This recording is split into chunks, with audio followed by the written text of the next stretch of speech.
नमस्कार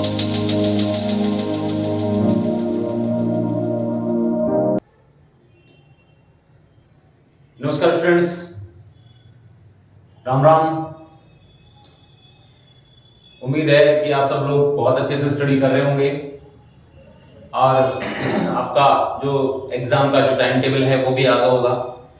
ठीक है, सबको मिल गया होगा और सबको बहुत सारी शुभकामनाएं, ढेर सारा बेस्ट ऑफ लक। ठीक है, चलिए अपन आगे बात करते हैं अपने टॉपिक के ऊपर। कल अपन ने बात करी थी स्टूडेंट्स, कल जाते जाते अपनी जो लास्ट वाली जो बात हुई थी वो ये हुई थी कि हमने परागकण की संरचना की चर्चा कर ली थी कि परागकण की संरचना कैसी होती है और उस परागकण की संरचना के अंदर या जो परागकण होता है वो किस तरीके से डेवलप होता है, ये हमने बात यहां तक कर ली थी। उसके बाद जाते जाते मैंने आपको एक बात कही थी कि नर युग्मकोद्भिद, ठीक है, नर युग्मकोद्भिद, ठीक है, आज उसी के ऊपर अपन चर्चा कर रहे हैं कि नर युग्मकोद्भिद क्या होता है, उसकी संरचना कैसी होती है और उसका जो परिवर्धन होता है वो किस तरीके से होता है, ये आज की क्लास में अपन चर्चा करने वाले हैं। तो मैंने आपको पहले भी देखी स्टूडेंट्स, मैंने आपको पहले भी कहा था स्टूडेंट्स, मैंने आपको बताया था पहले भी कि लघु बीजाणु जिसको कि आप परागकण भी कह सकते हैं, ठीक है, लघु बीजाणु, उसके बाद नर युग्मकोद्भिद और तीसरी चीज नर युग्मक। ठीक है, ये तीनों चीजें स्टूडेंट्स अलग हैं। ये जो तीनों स्ट्रक्चर्स आप देख रहे हैं ये सारी की सारी संरचनाएं अलग अलग हैं, ये तीनों एक नहीं है, ध्यान रखना। ठीक है, कुछ बच्चे क्या होते हैं कि इसी को सबको एक जैसा ही समझ लेते हैं, तो उन बच्चों को मैं स्पष्ट रूप से बता दूं, उन स्टूडेंट्स को मैं स्पष्ट रूप से बता दूं कि ये तीनों चीजें एक जैसी नहीं है। ये तीनों चीजें क्या नहीं है, एक जैसी नहीं है। ठीक है, अब देखिए यहां पर हम बात करने वाले हैं यहां पर कि नर युग्मकोद्भिद क्या है। ये तो हमने पढ़ लिया, ये तो हमने पढ़ लिया कि लघु बीजाणु धानी के अंदर इसका निर्माण होता है। अब नर युग्मकोद्भिद क्या होता है अपन यहां पर ये पढ़ने वाले हैं। ठीक है, तो नर युग्मकोद्भिद जो है वो क्या है स्टूडेंट्स, जो अगुणित लघु बीजाणु होता है। ठीक है, अगुणित लघु बीजाणु होता है। ठीक है, उसके अंदर यानी कि जो अगुणित लघु बीजाणु जो होता है वो नर युग्मकोद्भिद की प्रथम कोशिका होती है। ठीक है, प्रथम कोशिका, ठीक है, किसकी, नर युग्मकोद्भिद की। अगुणित लघु बीजाणु जो होता है, अगुणित लघु बीजाणु जो होता है वो किसकी, नर युग्मकोद्भिद की। नर युग्मकोद्भिद की क्या होती है, प्रथम कोशिका होती है। कौन, अगुणित लघु बीजाणु जो होता है, क्योंकि लघु बीजाणु से ही नर युग्मकोद्भिद का निर्माण होता है। ठीक है, अब देखिए स्टूडेंट्स यहां पर यानी कि जब एक जो परागकोश होता है, हमने बात करी थी कि जो परागकोश होता है, इस परागकोश की जो लघु बीजाणु धानी होती है, इस लघु बीजाणु धानी के अंदर यानी कि ये परागकोश है, ठीक है, और इसकी जो लघु बीजाणु धानी हमने पढ़ी थी इस तरीके से, ठीक है, कि जो 4 लघु बीजाणु धानियां थी उनके अंदर जो परागकणों का जो निर्माण होता है। ठीक है, यहां पर हमने स्ट्रक्चर पढ़ी थी और आगे बात करने वाले हैं कि ये जो शुरू के अंदर क्या होता है कि इनकी संरचना धीरे धीरे ये परिवर्तित होते हैं और लगातार रूप से इनके अंदर इनको जब पोषण मिलता रहता है, ठीक है, तो परागकण यानी कि जो लघु बीजाणु होते हैं वो लगातार अपने आकार और अपने माप के अंदर क्या करते रहते हैं, वृद्धि करते रहते हैं। यानी कि लगातार रूप से उनका जो आकार होता है वो लगातार रूप से क्या होता रहता है स्टूडेंट्स, बढ़ता रहता है। ये बात कर रहे हैं अपन यानी कि जब वो लघु बीजाणु कहां है, परागकोश में है। अब यहां पर यानी कि इस जो लघु बीजाणु से, इस लघु बीजाणु से हमने यहां कहा ना कि अगुणित लघु बीजाणु प्रथम कोशिका है किसकी, नर युग्मकोद्भिद की, यही तो हमने कहा। तो इसका मतलब है कि इस लघु बीजाणु से किसका निर्माण होगा स्टूडेंट्स, नर युग्मकोद्भिद का निर्माण होगा। अब ये देखते हैं अपन कैसे होगा। तो इस नर युग्मकोद्भिद का जो निर्माण होता है, इस नर युग्मकोद्भिद का जो निर्माण होता है वो जो परिवर्तन मान रहे हैं अपन उसको, वो कैसे होता है, वो 2 स्टेप्स के अंदर यानी कि 2 चरणों में होता है। ठीक है, यानी कि इसका जो परिवर्तन होगा स्टूडेंट्स, ठीक है, यानी कि जो परिवर्तन होगा, परिवर्तन जो होगा वो 2 चरणों में पूरा होता है। ठीक है, 2 चरणों में पूरा होगा। 2 स्टेप्स इसके अंदर मानी गई है। एक तो प्रथम चरण, ठीक है, एक तो होता है प्रथम चरण और एक होता है द्वितीय चरण। अब यहां पर मैं आपको थोड़ा सा इसका आइडेंटिफिकेशन दे देता हूं, प्रथम चरण कौन सा है और द्वितीय चरण कौन सा है। थोड़ा सा मैं आपको यहां पर क्या दे देता हूं, आपको इसकी जानकारी दे देता हूं कि पहला चरण तो कौन सा है और दूसरा चरण कौन सा है। तो स्टूडेंट्स यहां पर ध्यान रखना कि जो पहला चरण है वो है परागण से पूर्व, परागण से पूर्व, परागण यानी कि मैंने बोला है परागण का जब परागण हो जाएगा उससे पहले, और ये स्टूडेंट्स परागण के पश्चात का है।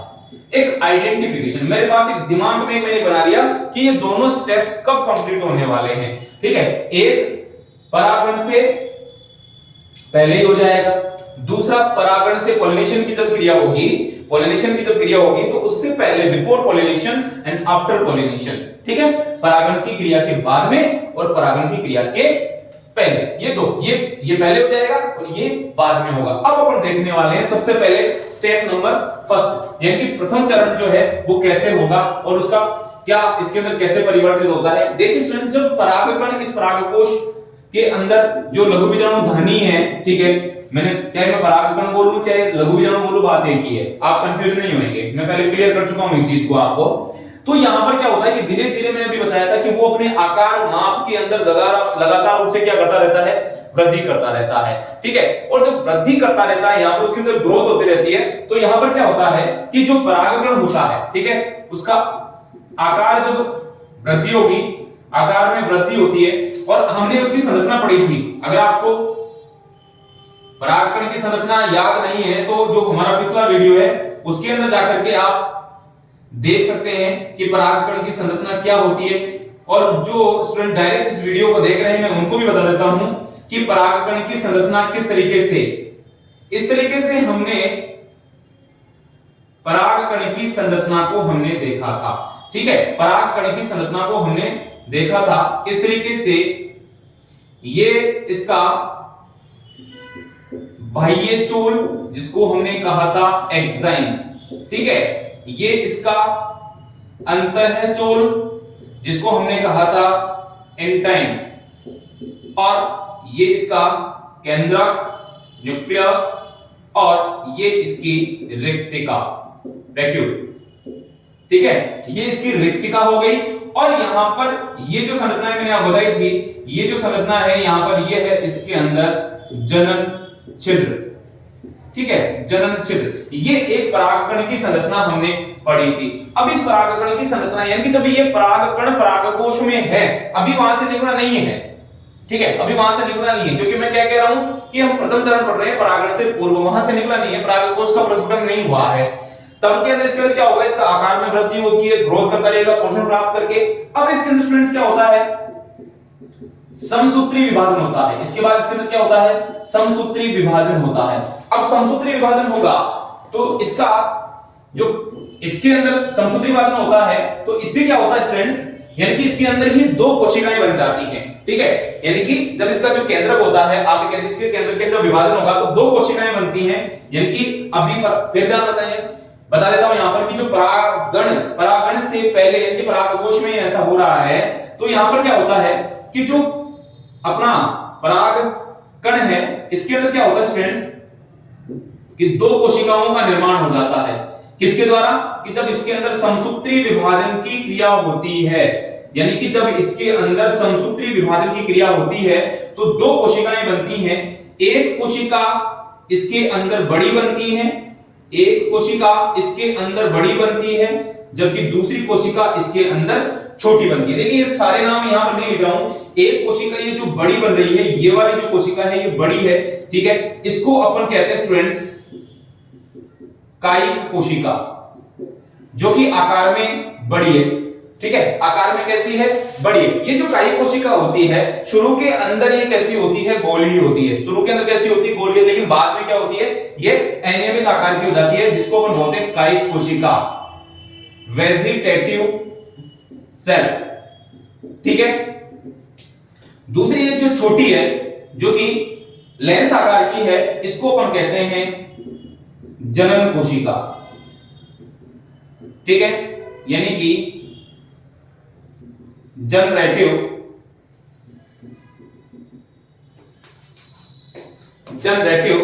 दोबारा नाम लिख देता हूं मैं एक बार,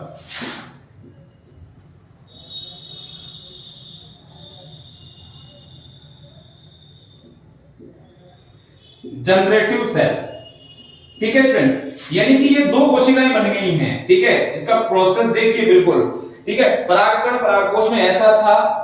ठीक है, अब वो थोड़ा सा उसके परागकोश के अंदर ही है, अभी बाहर नहीं निकला है, उसके अंदर दो कोशिकाएं बन गई है, एक कायी कोशिका बन गई है और एक जनन कोशिका बन गई है। यहां पर थोड़ा सा इन दोनों कोशिकाओं के बारे में हम थोड़ा सा यहां बात कर लेते हैं। ठीक है, जो कायी कोशिका होती है वो शुरू के अंदर मैंने बताया कि शुरू में कैसी होती है, गोल सी है, लेकिन बाद में कैसी होती है, ये अनियमित आकार की हो जाती है। ठीक है, आरंभ में ये कैसी होती है, गोल है, लेकिन बाद में ये कैसी हो जाएगी, अनियमित।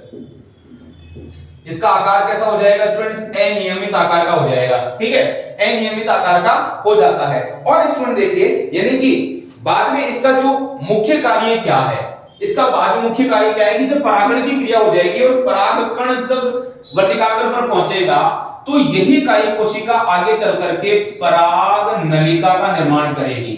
पराग नलिका का निर्माण करेगी। पराग नलिका निर्माण यही करती है। कौन सी, कायी कोशिका जो है वो पराग नलिका का निर्माण करती है। ठीक है, अब पराग नलिका क्या होती है अपन थोड़ी देर बाद में ही इसके साथ ही बिल्कुल आगे ही अपन पढ़ने वाले हैं, आगे ही पढ़ने वाले हैं। ठीक है, तो इसका मुख्य कार्य क्या हो गया, पराग नलिका का निर्माण करना। थोड़ा सा इसके बारे में बात करते हैं। जनन कोशिका जो है वो शुरू में कैसी दिख रही है हमको, लेंस आकार की है, शुरू में लेंस आकार की होती है, लेकिन धीरे धीरे ये कैसी होती है, ये एक लंबी सी संरचना बना लेती है। कैसी, एक लंबी सी संरचना, यानी कि क्रमी रूपी संरचना बना लेती है, ताकि जब पराग नलिका बने तो ये आसानी से उसके अंदर गमन कर सके। थोड़ा सा हेल्प करती है कि थोड़ी सी क्रमी रूपी बना लेती है, तो क्या करती है कि ये आगे की ओर उसके अंदर गति कर सके और इसका जो केंद्रक है वो विभाजित होकर के नर युग्मकों का निर्माण करेगा। इसका जनन कोशिका, इसीलिए इसको बोल रहे हैं जनन कोशिका, यानी कि मुख्य इंपॉर्टेंस यही कोशिका है। ठीक है, जनरेटिव सेल। तो ये इसका जो केंद्रक होता है वो आगे चल के समसूत्री विभाजन के द्वारा, देखिए स्टूडेंट्स, अब यहाँ पर अर्धसूत्री विभाजन कहीं भी नहीं होगा। अर्धसूत्री विभाजन का नाम मैंने कहीं भी नहीं लिया है, ध्यान रखना। क्यों, क्योंकि जो ये परागकण या जो लघु बीजाणु है उसका निर्माण ही अर्धसूत्री विभाजन के द्वारा हुआ था। ठीक है, परागकण ये तो है ही ऑलरेडी, क्या है, ये तो एन यानी कि अगुणित है। तो अब यहाँ पर अर्धसूत्री विभाजन कहीं नहीं होगा, यहाँ पर हो रहा है समसूत्री विभाजन। यहाँ पर क्या हो रहा है, समसूत्री विभाजन हो रहा है। तो यहाँ पर क्या होगा कि जो जनन कोशिका यानी कि जो जनरेटिव सेल्स है वो क्या करेगी, समान सूत्रण के द्वारा इसका जो केंद्रक है वो क्या करेगा, नर युग्मकों का निर्माण करने वाला है या निर्माण करेगा। तो यहाँ पर खास तौर से ये जो जनन कोशिका है वो हमारे ज्यादा काम की है, इंपॉर्टेंस है। अब क्या होता है स्टूडेंट्स, यहां तक जो लघु बीजाणु है, यहां तक जो है वो लघु बीजाणु है वो किस अवस्था में आ गया, इंपॉर्टेंट चीज है यहाँ पर। यानी कि जो लघु बीजाणु है वो कहां पड़ा हुआ है अभी, यानी कि पराग, यहां पर, यानी कि वो अभी भी पराग कोश में ही है। ठीक है, क्योंकि परागण से पहले की बात हो रही है ना, तो अभी भी वो कहां है, पराग कोश में। ठीक है, पराग कोश में है, लघु बीजाणु अगुणित है, लेकिन अब वो इसके अंदर देखिए आप, यानी कि द्विकोशिकीय तथा द्विकेंद्रिकीय, यानी कि सेल्स कितनी बन गई, दो, और न्यूक्लियस कितने बन गए, दो। बात समझ आ गई, यानी कि दो इसके अंदर सेल्स बन गई हैं, एक ये रही, एक ये रही, दो इन दोनों के केंद्र। अर्थात एक जो परागकण जो होता है, आवर्त बीजी पादपों की बात अगर मैं करता हूं तो परागकण का जो परागण होता है, परागकण का जो परागण होता है वो इसी द्विकोशिकीय द्विकेंद्रिकीय अवस्था में होता है। समझ आएगी स्टूडेंट्स, यानी कि इसी द्विकोशिकीय द्विकेंद्रिकीय अवस्था में होता है, यानी कि यह परागकण इस अवस्था के अंदर क्या होता है, वर्तिकाग्र पर पहुंचता है। ठीक है, जिसको अपन कहते हैं परागणिकी क्रिया। आगे इस चैप्टर में अपन पढ़ने वाले हैं। तो यानी कि परागकण का जो परागण होता है वो द्विकोशिकीय द्विकेंद्रिकीय अवस्था में होता है। Is that clear? अब यहां से आपका स्टेप नंबर यानी चरण, यानी कि ये पहुंच गया। अब आपका यहां से स्टेप यानी कि द्वितीय या द्वितीय चरण भी कह सकते हैं आप इसको। द्वितीय चरण यहां पर स्टार्ट होता है, सेकंड स्टेप यहां पर अपनी आरंभ हो जाती है। यानी कि ये परागकण जो है द्विकोशिकीय द्विकेंद्रीय अवस्था में कहां पहुंच गया, वर्तिकाग्र पर पहुंच गया। समझिएगा यहां पर, यानी कि जैसे ही परागण की क्रिया के द्वारा हमने, ये वर्तिकाग्र है, ठीक है, ये वर्तिकाग्र है। हमने जब पुष्प की संरचना पढ़ी थी तो जयांग की संरचना को मैंने आपको बताया था, और आगे भी अपन बताने वाले हैं, पढ़ने वाले हैं। ये वर्तिकाग्र, ठीक है, ये वर्तिकाग्र, ये वर्तिका, और ये अंडाशय, ठीक है, ये अंडाशय। तो स्टूडेंट्स यहां पर क्या होता है कि परागकण जैसे ही यहां पर पहुंचेगा, परागकण वर्तिकाग्र पर आ गया, तो क्या होता है कि यहां पर ये क्या होता है, अंकुरित हो जाता है। यहां पर पोषक तत्वों को ग्रहण करके, यानी कि इस वर्तिकाग्र और जो परागकण है, इनके अंदर या इनके ऊपर उपस्थित जो प्रोटीन्स है, संगरता, असंगरता अभिक्रिया, परागकण जयांग अभिक्रिया, ठीक है, ये सारे नाम हैं इसके, अपन पढ़ने वाले हैं और आगे, ठीक है। तो इसके फलस्वरूप ये क्या होता था, अंकुरित होता है, और इसके अंदर इस तरीके से एक पराग नलिका का निर्माण होता है। इसका क्या होता है यहां पर, यानी कि यहां वर्तिकाग्र पर आकर के, इस वर्तिकाग्र पर आकर के क्या होता है, इस पराग नलिका का निर्माण हो जाता है। अब यहां पर हमको समझ में आ रहा है कि यहां पर क्या होता है कि जो परागकण है वो वर्तिकाग्र पर आकर क्या हो गया, अंकुरित हो गया। अब अंकुरित हो गया तो देखिए, अब ये जैसे ही अंकुरित होता है स्टूडेंट्स, ठीक है, ये जैसे ही अंकुरित होता है तो देखो क्या होता है, यानी कि जो परागकण है उसका मैंने आपको बताया था कि उसका जो जनन छिद्र है, ठीक है, उसका जो जनन छिद्र है उससे पराग नलिका का निर्माण होना है, ठीक है, जो पराग नलिका का निर्माण होना है, और जो कायिक कोशिका का जो केंद्रक है वो इसमें आ जाता है। तो ये रहा इसका जनन छिद्र, और यहां से स्टूडेंट इसके अंदर क्या होता है, यानी कि इसके अंदर एक पराग नलिका का निर्माण, ये लो, इसके अंदर क्या हो जाता है, इस तरीके से एक पराग नलिका का निर्माण हो जाता है, और यहां पर पराग नलिका का केंद्रक आगे आ जाता है, ठीक है। ये स्टूडेंट्स कब हो रहा है, मैं फिर बता रहा हूं, परागण के पश्चात हो रहा है ये क्रिया परागण के, यानी जब परागकण वर्तिकाग्र पर पहुंच गया, जयांग की वर्तिकाग्र पर पहुंच गया, तब जाकर के ये क्रिया हो रही है, और वो क्या हो रहा है, अंकुरित हो रहा है। तो यहां पर जब अंकुरित हो जाता है तो उसके अंदर किसका निर्माण होता है, यहां पर एक, यानी कि यहां पर पूर्ण रूप से एक पराग नलिका का निर्माण हो गया है यहां पर, ठीक है। ये पराग नलिका का जब निर्माण हो जाता है तो इसके अंदर क्या आ गया, ये पराग नलिका का केंद्र, यानी कि जो कायिक कोशिका थी उसका पराग नलिका का केंद्रक भी इसी के अंदर आ जाता है। तो इसको अपन क्या बोलेंगे अब, पराग नलिका केंद्रक, पराग नलिका केंद्रक। अब समझने की दृष्टि से मैं यहां पर इसको थोड़ा सा क्लियर कर देता हूं, आपको और अच्छे समझ में आएगा, ठीक है, हो गया। यहां से क्या होता है स्टूडेंट्स, यानी कि जो कायिक कोशिका ने पराग नलिका का निर्माण कर दिया, और पराग नलिका का जो इसका कायिक कोशिका केंद्रक है वो आगे आ गया, उसको अपने बोल दिया पराग नलिका केंद्रक। और ये जो जनन कोशिका है इसका केंद्रक भी यहां आकर के ये क्या करता है, ये भी समसूत्री विभाजन के द्वारा, ठीक है, इसका केंद्रक भी पराग नलिका में आकर के समसूत्री विभाजन के द्वारा क्या करता है स्टूडेंट्स, यहां पर ये दो नर युग्मक का निर्माण करता है, दो नर युग्मक का निर्माण करता है। ये पराग नलिका, ठीक है। अब स्टूडेंट्स यहां से देखिए, मैं फिर दोबारा रिपीट कर देता हूं कि ये परागकण जब जायांग की वर्तिकाग्र पर पहुंचता है तो वहां पर क्या होता है, पोषक पदार्थ ग्रहण करके ये क्या हो जाता है, अंकुरित हो जाता है। अंकुरित होने के बाद जो कायिक कोशिका है उसका केंद्रक आकर के यहां पर क्या करता है, पराग नलिका का केंद्रक निर्माण करता है, और जनन कोशिका जो है वो जनरेटिव सेल जो होती है उसका केंद्रक आकर के यहां पर समसूत्री विभाजन के द्वारा दो नर युग्मकों का निर्माण करता है। यानी कि अब यहां पर नर युग्मक मिल गए अपने को। मैं फिर कह रहा हूं, तीनों चीजें, लघु बीजाणु, नर युग्मकोद्भिद और नर युग्मक, तीनों में अंतर आ गया, ठीक है। अब देखिए हम पढ़ रहे हैं कि नर युग्मकोद्भिद क्या होता है। तो स्टूडेंट्स अब आ रही है इसकी परिभाषा, ये जो मैंने ब्रैकेट में बनाया है, ये बॉक्स में बना रहा हूं, ये नर युग्मकोद्भिद है, ये नर युग्मकोद्भिद है, ठीक है। यानी कि आप क्या कहेंगे इसको, यानी कि नर युग्मकोद्भिद किसे कहेंगे, यानी कि देखिए पराग नलिका व दो नर युग्मकों दो नरयुग्मकों सहित, ठीक है, पराग नलिका व दो नरयुग्मकों सहित अंकुरित परागकण, ठीक है, पराग नलिका व दो नरयुग्मकों सहित अंकुरित परागकण, क्योंकि अंकुरित हो गया ना, वर्तिकाग्र पर पहुंच करके वो क्या हो गया, अंकुरित हो गया, ठीक है। तो पराग नलिका व दो नरयुग्मकों सहित अंकुरित परागकण क्या कहलाता है स्टूडेंट्स, नर युग्मकोद्भिद कहलाता है, ठीक है, नर युग्मकोद्भिद कहलाता है।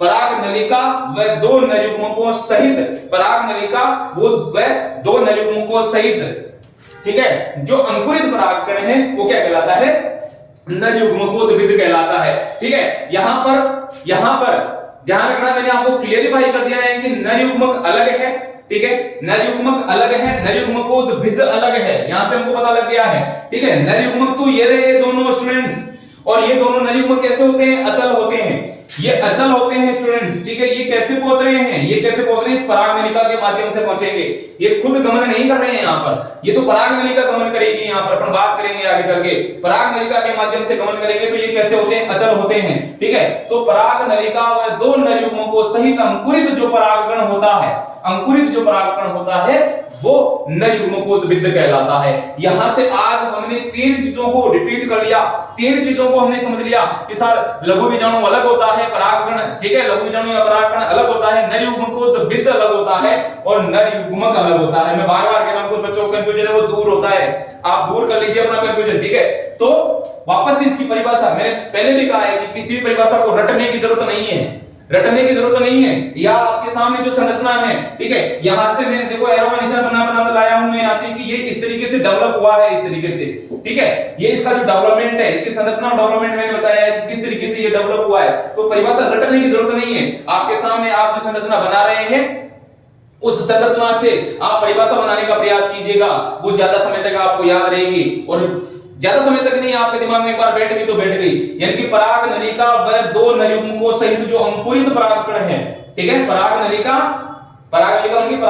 व दो नर युग्मकों सहित जो अंकुरित परागकण है वो क्या कहलाता है, नर युग्मकोद्भिद कहलाता है। तो डियर स्टूडेंट्स, यहां से आज हमने एक और टॉपिक कंप्लीट किया, यानी कि नर युग्मकोद्भिद क्या होता है और उसका संरचना और उसका परिवर्तन कैसा होता है, ठीक है। तो यहां तक हमारा जो मेल संबंधित, यानी कि जो मेल फ्लावर या पुष्प के जो नर जननांग है उनसे संबंधित, यानी कि हम पहुंच गए हैं यहां पर, कहां पर, यानी कि हम नर युग्मक तक पहुंच गए हैं, ठीक है, नर युग्मक। और हमको जब लैंगिक जनन कराना है तो हमें नर और मादा युग्मक अर्थात मेल और फीमेल गैमेट्स की आवश्यकता होती है, और दो मेल गैमेट्स अपने को यहां पर मिल चुके हैं, ठीक है। तो अब आगे अपन बात करेंगे फीमेल डिपार्टमेंट की, यानी कि इसका जो मादा जनन अंग है, यानी कि जायांग की, गुरु बीजाणुधानी और अंड कोशिका, यानी कि मादा युग्मक की बात अपन करने वाले हैं। अगले वीडियो से अपन इनकी बात करने वाले हैं, ठीक है स्टूडेंट्स। तो आज के लिए ही इस वीडियो में इतना ही, ठीक है। नेक्स्ट वीडियो में अपन बात करेंगे किसकी, यानी कि जायांग की बात करने वाले हैं, ठीक है, और गुरु बीजाणुधानी की बात करने वाले हैं अपन, ठीक है। तो आज में इतना ही, थैंक यू। और स्टूडेंट्स, उम्मीद कर रहा हूं कि आप सब लोगों को वीडियो पसंद आ रहा होगा, ठीक है, और आपके जो कुछ कंफ्यूजन है वो भी दूर हो रहे होंगे। तो आप इसी तरीके से जैसे कि आप करते आ रहे हैं लगातार रूप से आप शेयर करते रहिए, ताकि और जितने भी स्टूडेंट्स हैं उनके पास पहुंचे, ठीक है। धन्यवाद।